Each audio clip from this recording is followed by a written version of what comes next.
We're alive. Waiting for okay, there it is. Now we're alive. Hey, this is Brent Leary. It's Friday afternoon. It's a nice Friday here in Atlanta. A little overcast, but the temperatures are perfect. I love this time of year. I love football. I love my Rams. I also love small business. And we're going to talk about that over the next 40, 45 minutes or so with the gang. The gang is, I was going to say the gang is all here, but kind of not quite the full gang, but enough of us are here, including Leland McFarland, Mr. Chief Technology Officer from Small Business Trends. Hey, how you doing, man? I'm doing great. Speaking of weather, we got 103 degrees over here. So I won't be going anywhere summer, near you. summer hasn't ended over here. Not quite. Well, you know what? I'm getting ready to go to Vegas in a couple of days, and I think they actually have you beat. So Okay, yeah, it is what it probably. is. But we're going to now. What does she call it? Like the Mecca or something of Ohio. The tropical. The tropical, something. Whether it is, it's even a Taylor. Hi, everyone. Why don't we just say from what is it? The rock and Paper roll. scissors. Oh, the Rock and Roll Hall of Fame. The Rock and Roll home. Hall of Fame. The home of rock and roll, Cleveland, Ohio, which is sporting an absolutely cloudy day with perfect temperatures of about 69, 70. So you guys yelled at me. They said they couldn't see my face because it's a little dark. Yeah, we want to see your face. By the way, I've also heard Cleveland referred to as the mistake by the lake. Is that true? That is no longer true. Okay. Thanks to them cleaning all kinds of things up. Cleveland is one of the best kept secrets Nice. out Okay. there. We are a foodie city. We are a music city. We are party central. Party Central. All right. And you got the Browns too. I can't say that because I am a native Pittsburgher. I am a transplant to Cleveland, so I am a Pittsburgh Steeler fan. I will be there tomorrow. Oh my No, I goodness. will not be there. I'm saying I will be supporting my team tomorrow. Okay. All right. Well, I wish I could be there. well, we wish you good luck in the Steelers, although I'm sure your neighbors would have something to say about that. Anyway, last but certainly not least, depending on how you look at it, the bold one, the cold one, John Colder Ice Lawson. What's up? You look so much better with that new camera, I have to tell you. This is the old one, but that's okay. Oh, okay. Maybe it's, I don't know, the glasses. I don't know. I tried to give you a compliment and look what happens. I'm just saying. I'm just, All right. So we are playing a man down because Ramon Ray is unable to join us. Oh, darn. But depending on who may be out there listening right now, maybe we will have somebody else join us. Maybe we'll have one of our friends join us if they're out there. Let us know if you're out there. Leave a comment. We may be able to bring you on. Anyway, so there are a plethora of stories that Leland put together for us. And I hardly ever use that word plethora, so that really says something there. And also some charts that Even have pointed out for us. So I'm just gonna see if if this particular story is a big deal to you guys. This is one that Leland picked out that's on smallbiztrends.com. Zoom unveils 1 million attendee capability for webinars. Now, how many of you out there feel like you have enough content to attract a million people on a webinar? Come on, don't be modest there. I can see you guys doing that. I'm curious, how big a deal is this from your perspectives? Zoom having this capability. I don't see. I don't see it as a big one for actual like small businesses to be able to, stream out to 1 million people, but maybe to open up the possibilities to attend webinars that hit capacity that they wouldn't have been able to attend otherwise. Now they could potentially, now that the cap has been raised a bit. Anybody? I mean, this is huge. See, because I don't know, maybe you guys don't follow Oh, the same. you know what? I was just gonna. I really Thank like you, Brian. Brian. I really like him and all that, but you really Can't wait. come on. And I was gonna say the next one of our friends, the next friend of ours that shows up in the comment section, we're gonna invite him on. Except Brian. Yeah, but that comment is really shaky, man. Yeah, that's wrong. But we said we were going to do that. So Brian, if you have time, we would love to have you join us and get your take on all these different things that are going on. So let us know in the comment section if you're able to join us. I will send you the link and we will get you on screen if you're able to do that. Anyway, I think it's kind of cool. I think it's really cool having 1 million people on anything, and it's not a TV or a radio station. It's kind of mind-boggling that a regular person, maybe somebody who is like a Mr. Beast or somebody on YouTube, can actually have 1 million people on the webinar. Because this guy has 300 million followers across his channel. So a guy like that could have the capacity to do 1 million people on a webinar now. That's pretty interesting. I mean, I don't see me ever having that, and I know for sure that the Bold and Cool one will never have anybody that interested. Okay. Don't say Except for that. Brian. And Brian, we will send you that link. Hold on.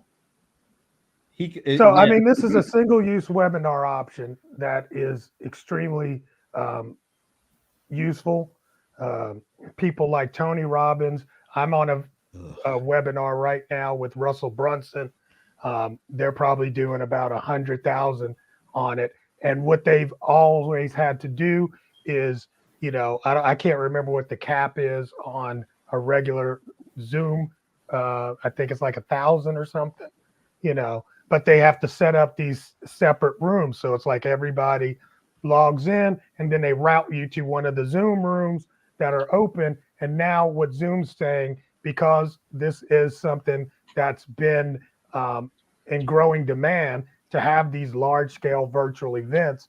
And if you just think about some of these conferences that a lot of vendors might have, to be able to actually put that out there in a Zoom room, is going to be a game changer possibly for a lot of these big enterprise businesses as well as small and mediums.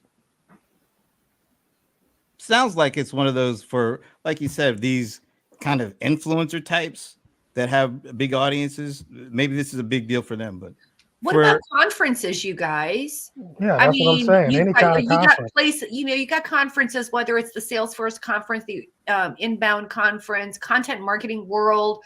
Some of these conferences are absolutely huge. And I know John's real familiar. You guys go to these ginormous conferences. We had that conversation a couple of weeks ago about these hybridized types of events. So maybe not 1 million. Right. That's just the capacity now. That's a huge number. Yeah, that's just to be able to say, hey, we can do 1 million. Yeah. I mean, it's kind of, we found out after Kamala Harris got in the race, they were having 100,000 calls. So, they just stepped it up a notch, I guess. It almost feels like they already had that capability kind of in their pocket, waiting for a great time to announce it, if you ask me, because if they were able to do 100,000, it feels like they were probably pretty close to doing that already. But tack on a few servers, yeah, slap on some paint. I was just gonna ask that. I wonder, when you said that, Brent, is that a big deal? Maybe Leland, is that a big deal? Like, what does it take to add that kind of capacity to scale to something like that? No, I don't know if anybody cares. I'm just curious. I mean, just think about it. Right now, there's probably 1 million people on Zoom right now somewhere. So they always had the capacity. The now aggregate. Now the aggregate of everything going on Zoom, right? Right. Yeah. So I mean, now they're able to pull it all together and use that capacity in one room. You gotta ask yourself though, how many? If people actually had enough of an audience to do that, how many of those could go on simultaneously, and also the regular Zoom traffic going on? It's like one. Well, and that kind of goes to it. It's like, yes, they had they have 1 million people on right now, but they have thousands of servers and they could spread it over. And so developing the technology to be able to bring in 1 million people and spread it over those servers so that nothing gets overwhelmed, that's the key. I'm pretty sure Zoom is an AWS company too. So they have they can get as big as they need to get. Okay, Brian, I did send you the link via LinkedIn. So check your LinkedIn messages. The link should be there. We'll bring you on. The only rule is no complimenting John Lawson from here on in. I stand by that. Anyway, yeah. So let's go on to the next topic. And this one is like, I'm kind of a little off script, but I think it's really interesting. And this has to do with, it's like a couple of stories I'm combining into one. So I forget how this came to my attention, but this article about Canva looking to not only a little slight increase, but a ridiculous increase, because they want to basically make you pay for all the AI stuff that they're adding to the platform, which let's see, I think I have the meat of it here. Announcing the price hike in an email to Canva team users. The company team users, just I don't care. I don't care if it's team. No, but I'm just saying, look, global. I don't want to confuse people that are Canva users. This is not for the individual. This is for teams. I don't care what it is. It's if you're a Canva and you're using it and you're using it in a team, this is a big deal. The company states that from December, subscription will go from $119 per year to $500 per year, although the price varies according to the number of users within the team membership. Oh, thank you for that. Presumably, to soften the blow, a 40% discount will be offered for the first 12 months. Oh, it's kind of nice of them. Reducing the price to a cool $300. Oh, that's really great. This change helps us continue building awesome products like our Visual Suite, Magic Studio, brand tools, and other highly requested features. All right. And then on top of this, I know I sent this to John, but now all of a sudden, Amazon is looking to charge for some sort of a fee for the additional smarts they're going to put into Alexa. So if you want a smart Alexa, you're going to have to pay a smart price. So big picture question is, AI is great. AI is important, but are you willing to pay a premium to use AI in different services that you are used to not having to pay a premium for? I'm going to jump in here. I'm going to jump in here, and I'm going to talk a little bit about our friends at Zoho and their philosophy, which, Brent, you can probably expound upon. But this idea. Before you do that, let's welcome Brian Moran. Brian is here. Brian. All right. I had to jump in. You guys can't have all the fun on a Friday. Well, we appreciate you filling in for our mutual buddy, Ramon Ray. Yeah. Who's out, lollygagging, probably just, playing around. Doing videos. He's out doing videoing. Something. But anyway, so Brian, we were just getting ready to hear even as a reaction to kind of this multiple story of Canva making people pay more because they're adding AI into their services. And apparently Amazon doing the same with Alexa. So you want smarts in your tools, you're going to have to pay a premium. So even to let it go. All right. So I know Brian's going to jump in here with this also, but it's your typical marketing thing. We're adding value. So we're going to charge more because you use it. You love it. Maybe power users who are team users are going to love it. I've seen these price hikes go all around as well, but I want to bring up one AI company that has added additional AI services to their content generation platform and kept their price the same. And that company has now gone through a rebranding. It used to be called Content at Scale for a few years. It is now called Brandwell. And my friend Julia McCoy, who's like a super content marketer, is their president or something, right? And that's something that they did. So let's say I'm going to give you a real example. For $250 a month, you used to get 8 8. No, not 8. 4, because I paid the smallest amount that you could pay, which is $250 a month. I had 4 AI generated articles, which were good. They were like good. They're supposed to be SEO optimized, blah, blah, blah, right? Now they went through this rebrand and they wanted to add this additional functionality with AI to rewrite the articles that you've already written to optimize and add additional AI text functionality. They have maintained their price. I now have, I believe, 24 article credits from 4 to 24. Okay. So I really want to bring that up because it feels like the folks over at Brand, and one of their reasons for this was because they say that the licensing or whatever it is, that access that you get to the AI databases that price has actually gone down. And when I heard that, that made me think of what our friends at Zoho always say, right? You know how Sridhar is always like, we're growing this technology, it should be getting cheaper. But meanwhile, there are some platforms that have sort of taken it the other way and more of this value-added pricing just because we can. So I'll shut up. I'm going to throw it over to Brian because I want to know what you think.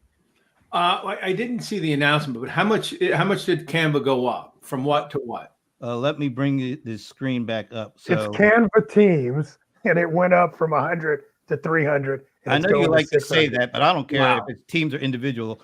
When it goes from 119 to 500, I'm saying it's a different product and it's a different user, and they're going upscale. Yeah, but the price for the original was 120. Yeah, I put the number now in. 500. Right. People are sing and dance for 3. I mean, my price went up. I don't know that it went up like this. Maybe this was the discount. I have 3 of us on Canva right now for my team. You have to have a minimum of 3 people on Teams. Well, okay. See, so I got hit by this. It didn't feel like I got hit. Well, it'll come in December. They're announcing it now. They're not. It's not. I mean, hey, all the small business groups I'm in are talking about it. They're going crazy. What are they saying? Oh, well, let's get to Brian first. So, Brian, what are your thoughts on this one? Yeah, I think what happens here is, it'll be, more people dropping off. The kind of the fringe users. All right, $120 a year is, $10 a month. That's fine. That's a throwaway item for me. Okay, but now you go to 500. Now, what are you? You're $40 a month, right? A little more, and you say, okay, you know what? That's enough for a number of the bottom feeders. Just say, I'm going to cancel it. So what they're hoping to do is make more money with fewer users. But I like what they did, where they said we'll give you a 40% discount for the first year. Because we all know, like, you set it and forget it when it comes to automated monthly charges, right? So all of a sudden, that's like the taxi meter. It's just a ding, da ding, da ding, and you don't even notice it until like 3 years later, and you're like, holy crap! I've been paying for this service for 3 years, and I don't even use it, or I'm using it, but I'm not getting as much out of it as I should. So Canva, smart move. And I think what'll happen is, but you know what, to John's point about people talking about it a lot, if the value has gone up exponentially, like you notice that these tools really help you in your business, in 3 months, you'll forget about the price increase.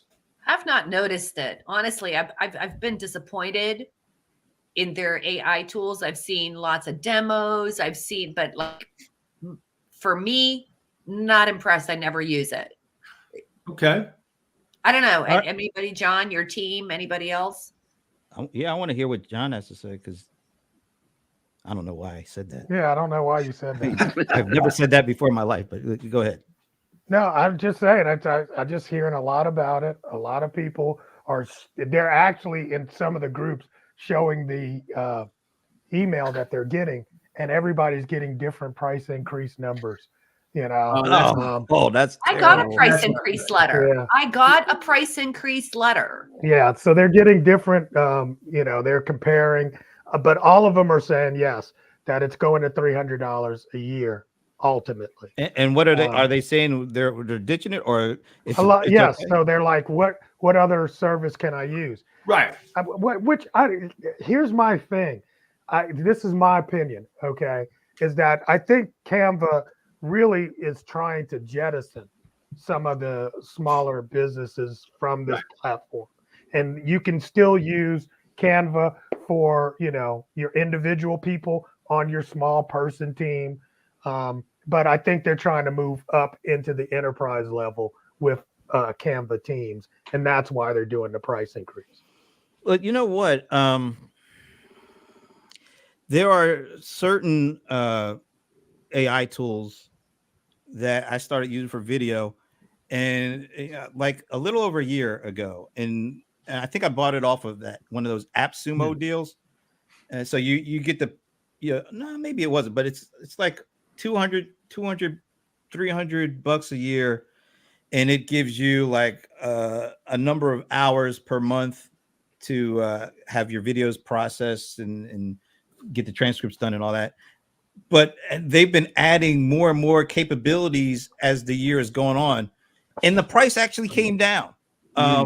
And I think maybe there's if you're a first in, you get grandfathered in, and they treat you a different way than new people who have to come in at a higher price, but maybe you give them a little discount to do that.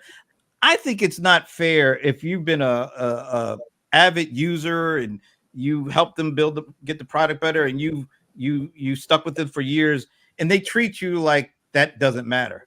I like when you get grandfathered in, and they say, well, prices are raising this amount, but because you were with us from the beginning, we'll give you the grandfather. That makes you want to stay even. And you're like, okay, I understand that you have to raise your price, but thank you for treating me like I'm not a stranger. And it feels like that's what Canva has left out of this equation here. I'm going to interject, Brent. That idea of loyalty is, I don't want to say it's completely dead, but that, man, a lot of companies are just killing it. They're murdering loyalty in the name of a numbers game. Here's a funny thing. Like, I think about this now. I had my insurance company for 25 years. 25 years. I moved and still kept my same insurance company. Moved within the state. And I knew their office number as well as I knew my home number. I knew all the people in that office. Wow. And they just kept raising their rates. And finally I said, all right, enough is enough. I got another rate increase, and I looked around and I got a insurance like at 30-40% less. And I called them, and I was upset that I was leaving this insurance company. And they said, oh, we're sorry to see you go. Take care. Like, don't let the door hit you on the way out. So do you think consumer behavior is changing as well? Yes, of course. You know what? Here's what we know. All right. It's like you need to jump around every 2 years. Like, I think think of like your cable services, right? In order to get the best price, or your phone company, right? And now AT&T will say, oh no, we offer this to everybody, because they realize there was so much churn. Yeah. A company has to figure out what type of customer they want. Do they want the churn? Do they want the loyalty? And the other question is, with all of these increased offerings, how many customers are actually using it? I mean, you look at all the capabilities of Canva. I bet you the average user probably uses 30%. Yeah. Probably not even 30%. Yeah, I'm about to say 10%. What was that old? Right? Old that was Microsoft Office, all that suite, all that functionality. People use about 15% of it. Yeah. Exactly. So Yeah. what does the increased services mean to the average user? Zero. Yeah. Except for when they make you pay for it. I love the conversation about loyalty versus churn. right? There was a book written by one of my favorite authors, Rafi Muhammad. He hasn't written a book in a while, but it was called 1% Windfall. And he was talking about raising your prices by just 1% and the kind of bottom line impact that has for your business. And this conversation is reminding me of that in terms of we're going to raise the price, we're going to take the hit. But I like what Ian talked about here in his very first comment, right? Where he's saying, are you going to forget that marketing is expensive and the price of marketing has gone up? So what's better, loyalty and expanding your offerings to your existing customers, or this churn? I'm curious about what you guys think. I want to get Leland in, but you asked about, marketing expensive. What does that matter to a customer? I don't care about that. As a customer, you got to get new customers. No, but as a customer, I don't care about how expensive your marketing is. Oh, right, That's right. on you. I'm talking about what the company is thinking. I'm really intrigued by this conversation that sort of Brian brought up and that Ian brought up in his comment about, attracting new customers. Brian was saying, hey, this loyalty thing is like dead. I see it in my world. People are not interested in keeping customers. This is like the best thing you can do. It's the cheapest marketing you could do. No interest. Leland, you were going to say something. Well, I think that they're using AI as kind of their scapegoat because honestly, the pricing for Canva Teams never made sense to me in the least bit. So for a single use of Canva, it was like $12, $13, right? Canva Teams, $15 a month, and you get 5 people. Now, if you were to immediately go up to 6 people, it all of a sudden doubles. It's $30 a month. And then it's like $45 a month for another person. And $15 per person. I could go and get another Canva Teams 5-person account for $15 and then just do that. Right. And so it never made sense to me. It's like, oh, I'll just buy 2 Canva Teams accounts because I have 10 people instead of,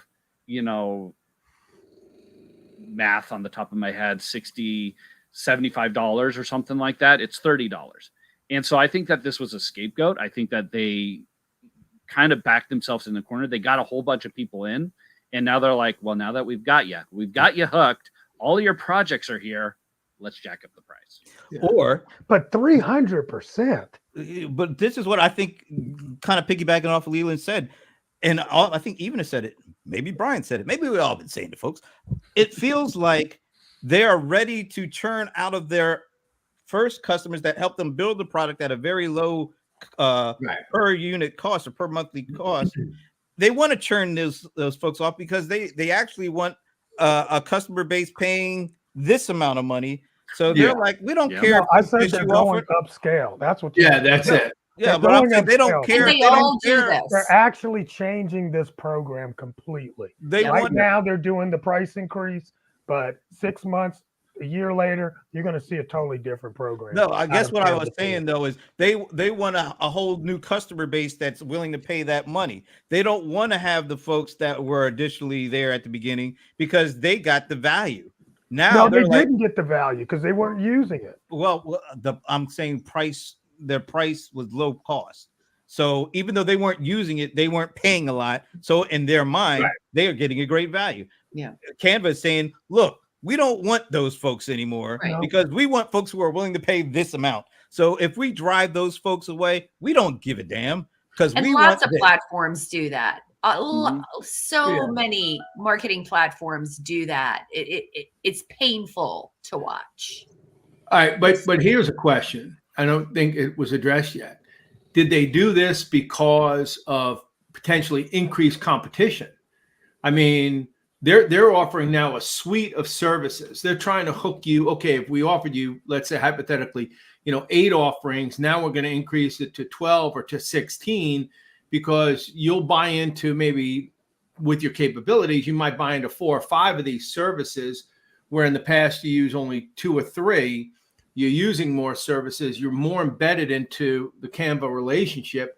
That's going to protect us against the competition, because with all of the innovations in AI that are going to take place in the next 18 to 24 months, how many of these companies are going to be around in 2 years? You know, I mean, you know, does an Amazon come along and go, yeah, we're going to offer all of this and we're going to, you know, make it part of your annual membership. And we're just going to squash every competitor. I mean, if I'm Amazon, I would do that, right? I just bleed out the competition. So it's like a corporate Hunger Games you're talking about, where we take from you and them. And although our prices go up, that if you look at what you were spending on us and them together, it's nowhere near what it was. Right. And somebody's going to, some Google, Apple, Amazon, Meta, somebody's going to come along and say, we're going to offer you all of this as part of your annual membership. And they're going to, that's what I would do. I would just say, our goal for the next 2 years is to eat as many competitors as possible. That makes me sad. That makes my little small business soul sad. Well, you'll have big and then you'll have small, right? You don't compete against those companies on price. You compete on them with customer service and customer experience. But you have to think about, what are these companies thinking right now?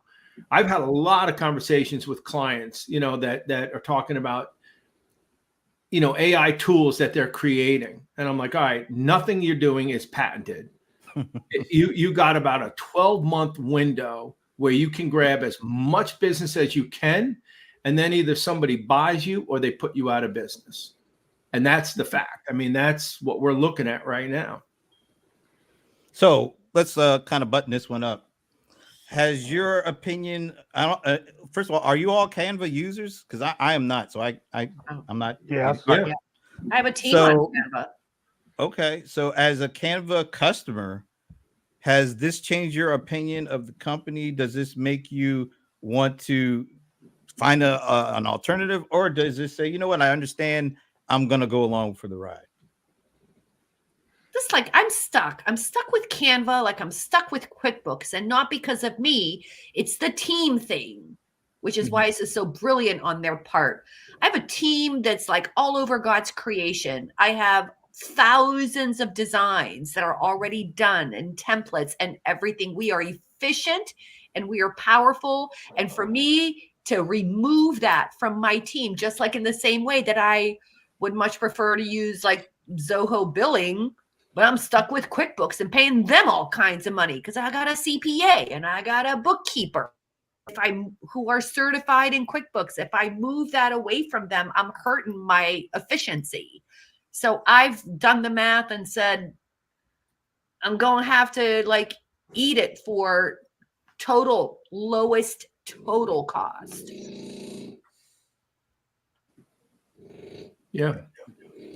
I think that Canva's ability to kind of be easy, you know, anyone can kind of come into it. I've seen, you know, like my cousin who owns a coffee shop, she uses Canva. My wife does clogging and her clogging instructor uses Canva. You know, these are people that aren't going to be going to Photoshop because Photoshop has a bit of a steep learning curve. But Canva is perfect for them. And unless something else comes along that kind of competes with Canva, like you were saying, and then gives them a really good price and an easy way to transfer out, that's the really core thing. I think that they'll probably keep with Canva. Canva's sitting on the top of a mountain by themselves with a moat around them that's so ginormous. Nobody's touching Canva, and they know it. And it's been a cheap alternative to a lot of things. And people are going to stay. They're not going anywhere. You can't get what you get in Canva other places. Now you can get pieces of it, but you can't get everything. So it sounds like everybody's either willing to stay put or feel like they have to stay put. It doesn't feel like people are like excited about what's going on here. Who's excited to pay more? Yeah, if you look at it as quadrants, 4 quadrants, right? Canva is in that lower left quadrant, but what they've done is they've moved to the top of the quadrant. Maybe they were smart enough that they didn't push themselves out into the upper right quadrant, higher quality, more expensive, more services, more expensive. Maybe they just stayed within that quadrant, and it's not enough for customers to say, I need to find an alternative. I think people change services and products because of the service rather than the price. The price has to get to a point where it's like, okay, you broke me. I'm not paying. I only use 20% of this service, and now you've increased the price to the point where I'm going to have to look around. It's more for the poor customer service or the poor experience. Like if Canva were to constantly break down, like something happened, it's like with I still am probably one of the few people that still subscribe to cable. I haven't cut the cord yet, and it drives me insane. Stop. That's going to happen in October. I can't even hear you anymore. That's going to happen in October. We've actually already subscribed to YouTube TV. Okay, you got it coming. Okay, my son has convinced me. But the point, and I've been a cable subscriber, the same cable service. Oh my God, almost 30 years. I swear to God. But the point is that, like, the service, it's people will change more because of the service and the way you treat them. We talk about loyalty, and loyalty is dying in business today. I really feel like it's become more of a numbers game. But that's why if you want to beat the bigger companies, you got to beat them with customer service and the customer experience. Use AI to automate your business so you can spend more time learning about your customers and knowing them and giving them as much as you can a one-on-one experience. Hasn't that been like the message? I think Canva did that. I think all those things, I remember when Canva had a one-person booth at a conference that I went to. I was like, what is this thing? I think Canva really, to be where they are from where they came from, it's an amazing story. And I think they've done all those things. And now it's time to raise the price. So I'll tell you an even more amazing story, because Ivana brought them up. I remember when Zoho was maybe 50 people, and they operate the same way then as they do now. Yeah. And now there's 17,000 people. Yeah. They're the outlier. Yeah. They're the outlier. But it's not because nobody else could have done it. It's because nobody else wanted to do it or willing to do it. Or able, because I don't is Canva I'm sure they've raised money, or I don't think they're public, but anytime you raise money or you go public, all the things that you used to be able to do and decisions you used to make internally go out the window, because your shareholders are saying, look, we want you to go up here. Yeah, that's a great point. Oh man, this is good. I didn't expect to have this kind of conversation. It still feels to me that Canva is pissing off a lot of their diehards, and I don't know what that does in the long run. They all go from teams to individuals. That's what I'm telling you. They're not leaving, and Canva knows this. So eventually next year, when they start raising the price of individuals from $12 to $50, it's gonna be torches and arrows. This is terrible. I mean, just generally speaking, it feels like, and Brian, you said the whole death of loyalty thing. That's a tragedy in the sense that, I mean, there are certain businesses that I'll always frequent because I feel loyal, and they have shown me loyalty in return. And I love the model, like the AppSumo stuff, where they give you, if you're one of the first ones in, they give you a price for life because you're actually helping them perfect their product. And they keep that, at least so far, the ones that I've gotten involved in have kept that. I've seen some, back off of it. Yeah. I've actually had some that did that to me too. Ooh. Yeah. Yeah. It's crazy. Depth of loyalty. Well, if Canva has moved upstream, but they're still in that same quadrant, that lower end price with the, certain number of services, they're opening that back door to somebody. to a company, a new That'll Canva. do the same thing that they Yeah. did. Apparently. Clayton Christensen talked about it. Disruptor, innovation dilemma, disruptors innovation, that you're going to leave that back door open for the next Canva to come on. And guess what? With AI, it's probably cheaper than ever for a company to put together the same tools, the same offering, and and whisper it, hey, we're Canva 2.0. We're the new Canva. Ian is saying, know. unfortunately, many feel stuck and won't be canvassing. Very nice play on words there, Ian. There you go. Very well done. You know what? One thing, and we don't have time to talk about this, but one of the things in the CRM world that there's a company, well, it's not technically a CRM world, but there's a company called C3.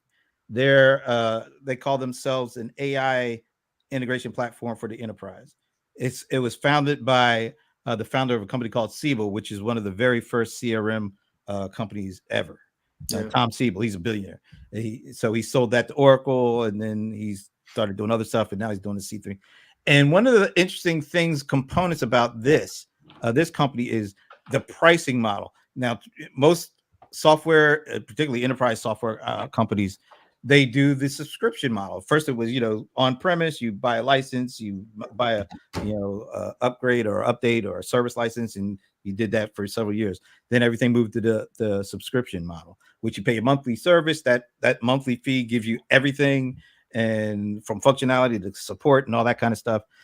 And as we just talked about, a lot of times companies would buy licenses and never use them. So you're paying for these licenses, like they might buy 3,000 licenses, they might only use 2,000, but they're still paying for that additional 1,000, and they're not being used. Companies are starting to get tired of that stuff, and so with the rise of AWS and Azure, you start seeing this consumption-based pricing. So you only pay for what you actually consume. And this company in C3, they were selling subscriptions. They are doing, I think, 86 million a quarter in subscription services. They made the decision to switch their pricing over to consumption. Their money took a big hit. It took them 7 quarters to get back to the same level from their subscription to the consumption. But the basic end of the story is it may end up being a win-win, because now they have an understanding of what parts of their application people are actually using and want to use, and people are paying to use. And now they're able to kind of build their products and services around what's actually being consumed versus what people are paying for and not using. So in the long run, there's this thought that says subscription pricing is going to go away and transition over to this consumption pricing, because then people will actually be paying for what they use and not paying for things that they never use. And there's a win-win in there, because you get to pay for what you use. We get to understand what you use and what you're willing to pay for. And in the long run, it should kind of even out in the end. We're far ways away from that, but it feels like stories like this, where a company can just raise their price significantly, over a short amount of time. That's the kind of thing that really, not only does it drive away loyalty, it drives away a really good opportunity to build loyalty by having people who consume it, and you're able to say, well, I see what you're doing. Here's how we can help you, even more, use it even more, and you only pay for what you use. I think that might be a long-term suggestion. But right now, stuff like this is gonna make things even worse for customers, because you can't, at some point, even if you like this service, I got to start thinking about an exit plan, because you're at their whim. They might say, the next day, oh, we're gonna have to raise you like 3x, and you're stuck. Not a good situation for anybody. They're big on of course. Yeah, their ticker symbol is actually AI, which is a really smart thing for them to get. But I just talked about them because they went through the pain, and they're still going through it, of going from a subscription base, asking people to pay a monthly fee for their service, to a consumption model, which is you only pay for what you use. And now, AWS started that, and people built their businesses on that model. But at some point, of course, man, you're paying for a lot because you consume a lot. and then you got to start figuring out something else. I don't know if there's ever going to be one answer to this, but that I don't like the Canva answer, and I don't think that's a long-term solution for the overall economy. You can't gouge your customers just because you want to get rid of them and get better customers or customers that are willing to pay more. I don't like that. That's not good.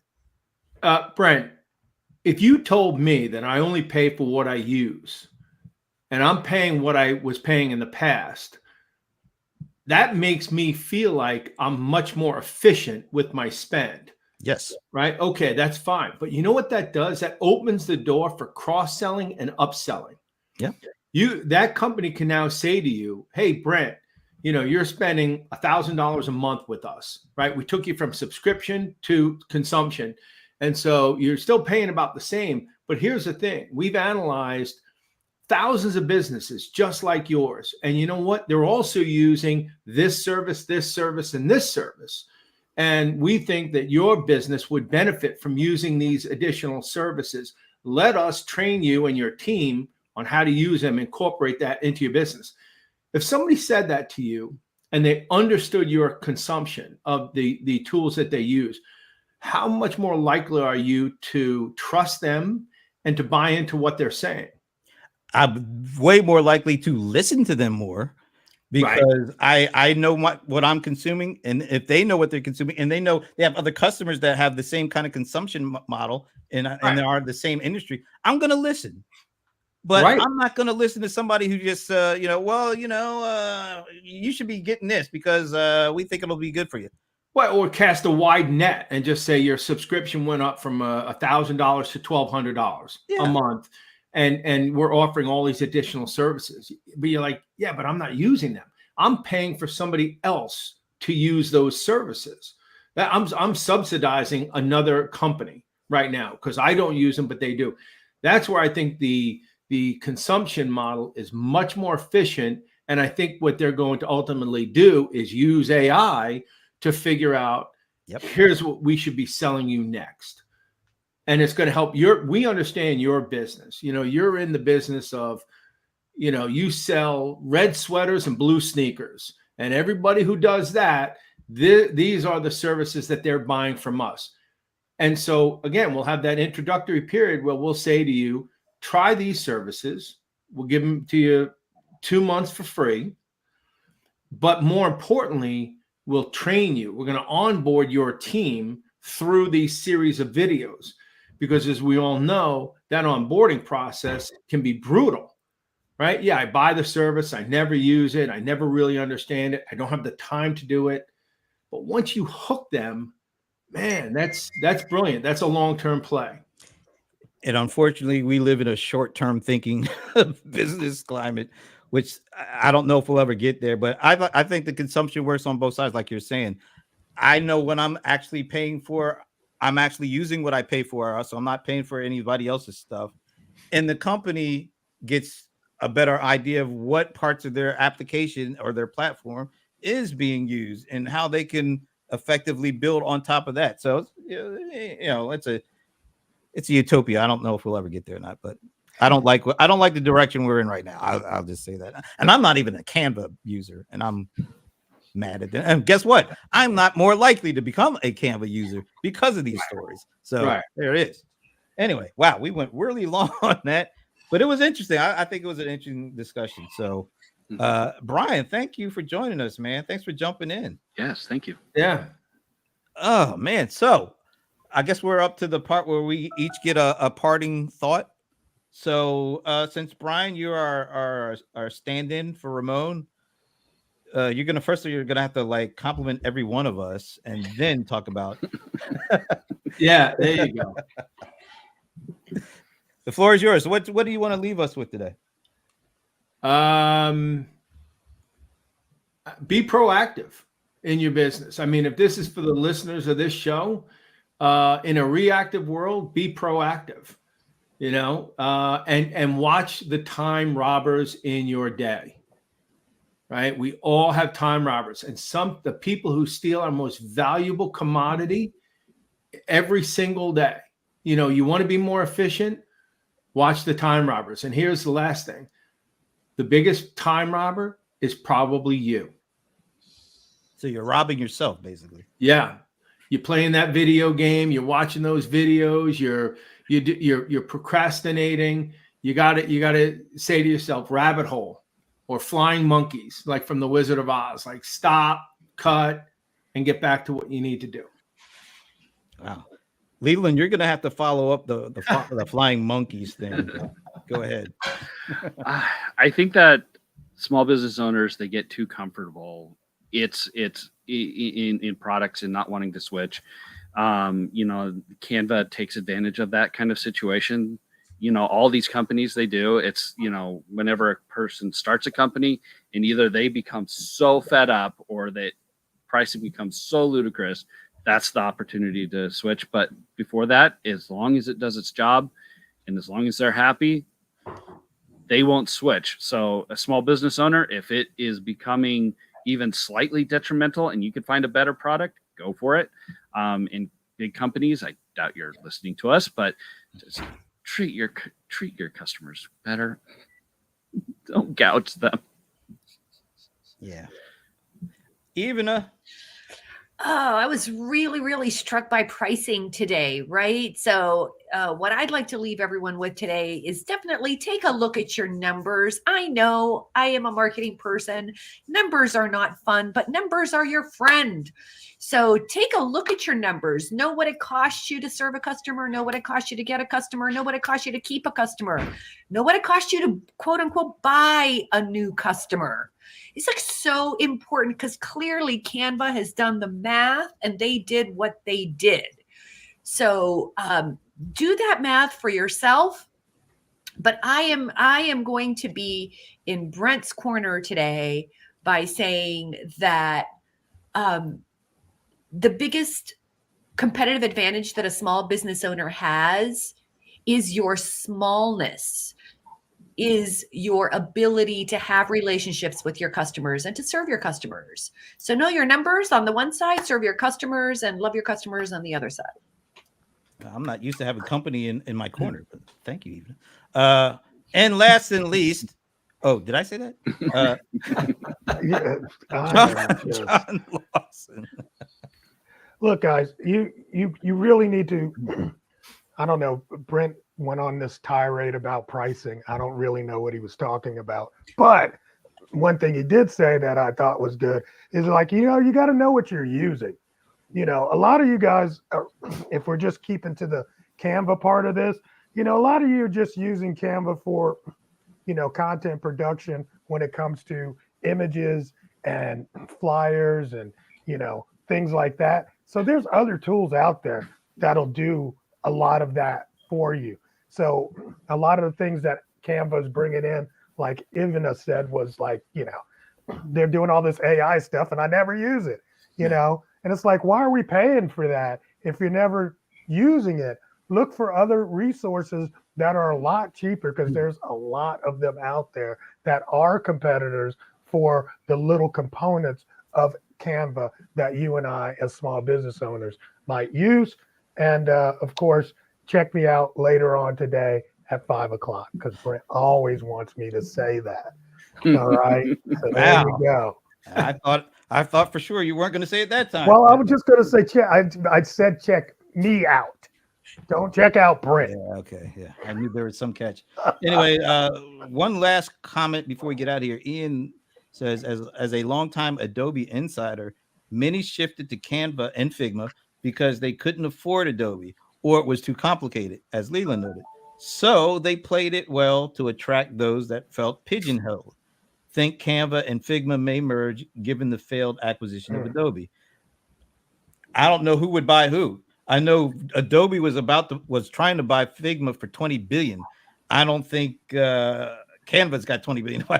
Maybe Figma will buy it. I don't know. That would be an interesting combination. That would be interesting. We'll see how that plays out. But anyway, thank you all for joining us. Have a great weekend.